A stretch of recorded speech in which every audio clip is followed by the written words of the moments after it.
2025 was a really bloody good year for games. The sheer amount and variety of quality releases, both big and small, was staggering. So many long anticipated games just hit it out of the park, but many were also really surprising. Kingdom Come 2 really caught me off guard. I thought this would be some ultra serious realistic affair, but then it goes, "Greetings, sheep.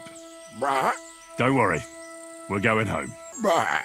Nightreign wasn't really what I expected either. Making a multiplayer-focused Elden Ring spin-off made sense to me, but I didn't expect them to turn it into a roguelike, a genre which I'm usually not really into. Oh. I think the maps can get a bit repetitive, and of course some of the atmosphere is lessened by it being multiplayer. But where it really shines is the combat. Not only is it cool to pick your class on the fly, but having 3 players also allows the bosses to be even more intense. I don't think this multiplayer focus needs to become FromSoft's standard, but as a one-time spin-off I really liked it. Speaking of unhinged games, I also tried Metro Gravity. You play as a witch lady who can control gravity and walk on any surface. I don't think a single other game has made me this motion sick. It's got a super charming world and great rhythm-based combat. If you're not prone to getting dizzy, definitely check it out. Okay, but now it's time. Here are my favorite games of...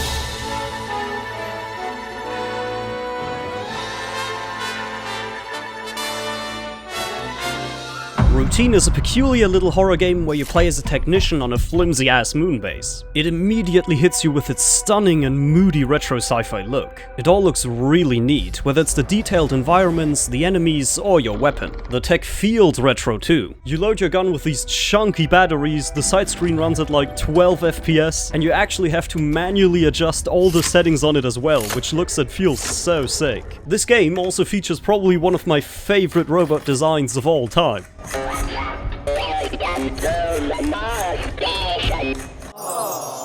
I really love the puzzles and exploration. The action is a bit generic, you kinda just avoid enemies who are neither very strong nor very smart. But at least it's pretty straightforward. If you like puzzle horror and the setting and art style seem interesting to you, this is a must. Haste is a game about speed. You play as this courier whose world gets fucked by a time crystal. The story is pretty cute, but the real star is the incredible movement. You're zipping around these levels, collecting cash and building up combos that give you even more speed. I think roguelikes can be a bit frustrating if it feels like you have to restart the whole game with every run. Haste is broken up into these short replayable levels that make progression really click for me. These stages end with some big ass bosses that you kinda just hurl yourself at, which is fun too. Whether you wanna zone out to this game or play it at the edge of your seat, it's a fucking blast.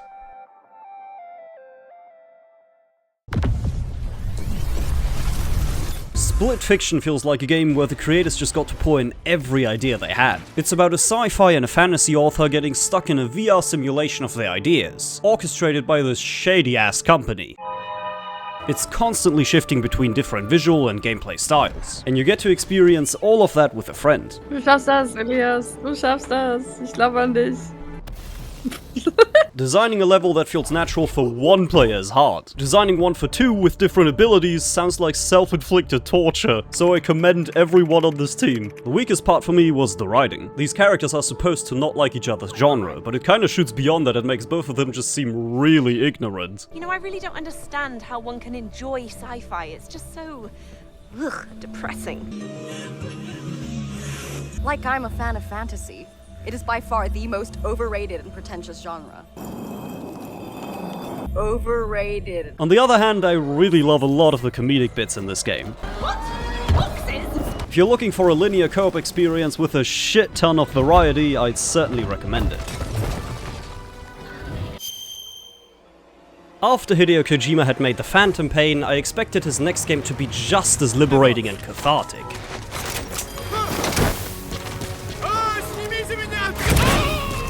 Instead, he made Death Stranding, a deliberately slow and methodical game about package delivery. I think it has great atmosphere, as well as strong acting and characters, but for me, the gameplay got repetitive for its length. Death Stranding 2 sets you up for another tranquil, slow burn game. The opening looks like real life, you get to take care of your chunky, adorable baby, and then set out for your quest. And then on mission 2 you get a machine gun, and then like 2 missions later you fight this giant ass...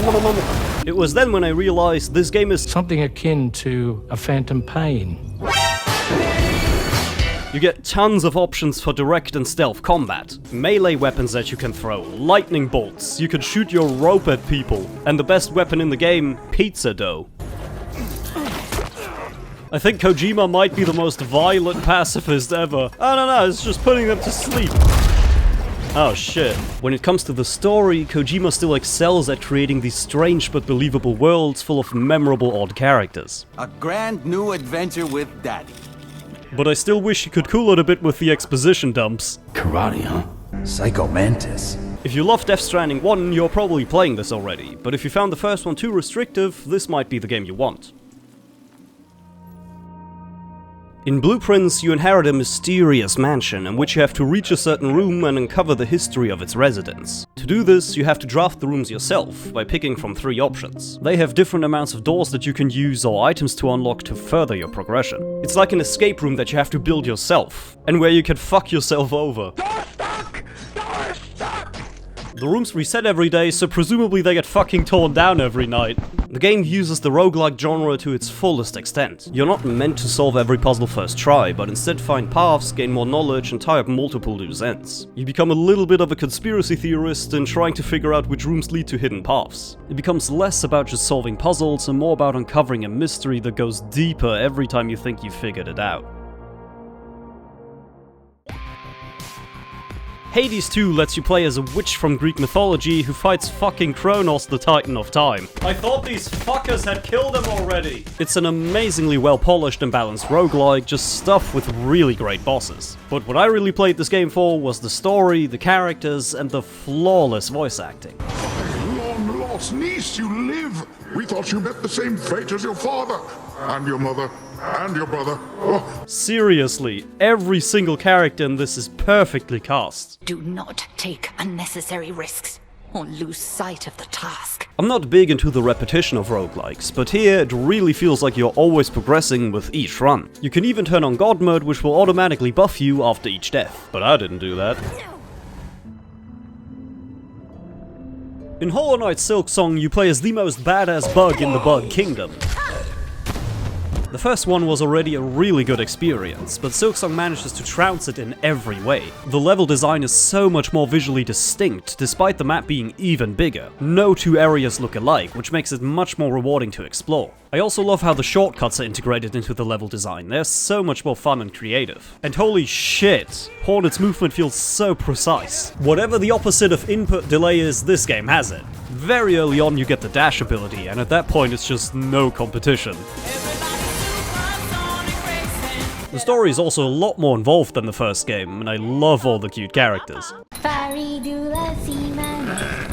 It is an incredibly challenging game, but the wonderful movement, world and upgrades made me power right through.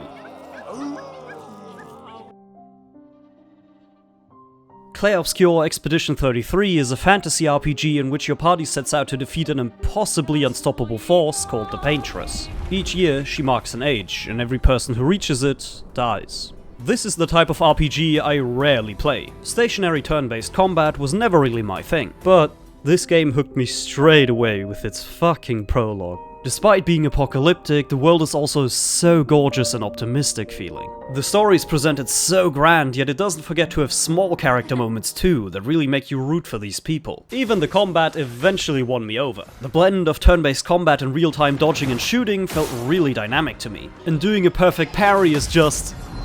oh. But the craziest part about this wonderful big-ass game is that it was made by only 33 people. If you're into turn-based RPGs, this seems like a must. And even if you aren't, I think it's well worth checking out for the wonderful story and setting that it's offering. C.A.T story is about a demon made of glass and pain who wants to eat moons and skateboard. This game has some immeasurable vibes. Beautifully horrible vibes.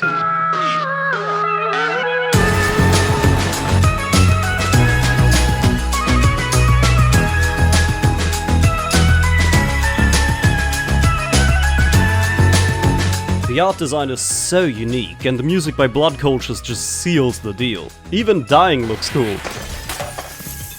I don't skate myself, but the momentum and speed this game manages to capture are magnificent. The gameplay consists of these high-speed linear chases, where you chain together tricks that you learn throughout the campaign. Then there's some open exploration where you meet all these weird-ass characters. And lastly, there's some really fucking intense boss fights. I love the writing too. The titular story has some surreal moments to it and leans into them with some really irreverent humor. If this seems like it could be remotely your thing, I highly encourage you to check it out. It's weird, unhinged, and I love it.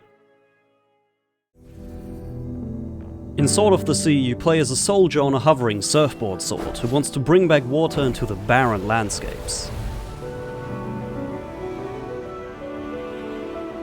It cannot be overstated how gorgeous this game is. My favorite visual detail has to be that not just the water, but almost every terrain flows and ripples like tides. But it's not just that this game looks and sounds great. What really drew me in is how it feels to play. The movement is a wonderful blend of surfing and platforming. It feels incredibly smooth, yet precise when you need it to. There's also a little trick system in place, but it's mostly optional. You might even notice that the game is subtly helping you out in hitting some landings. It's more so here to make you feel cool rather than testing you, although it certainly gives you the room to master all these movement abilities. I don't think video footage alone can communicate how good this feels to play. The story is lovely too, and told entirely without words. As you bring back life to this world, a rival of yours starts getting in your way. Quickly, it's turned into a friendship though, as these two are faced against impossible odds. It does a really good job of tying story to gameplay progression. Every chapter introduces completely new environments and mechanics based on them. These can either add to your moveset or momentarily completely change it up.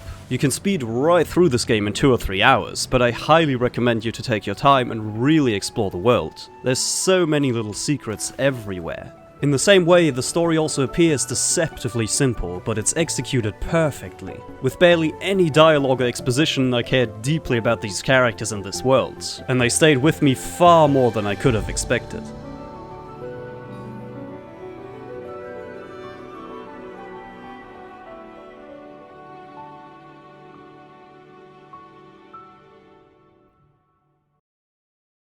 Thank you so much for watching. I hope some of these recommendations caught your interest. As mentioned, 2025 was a fucking banger year for games. This could have easily been a top 50 list. But I don't have that kind of time. So since there's a lot of great shit I didn't even have the time to mention, I'd be curious to know your favorites. I got a few games lined up to look at next, but if there's any requests, do let me know too. Until then, have a great time.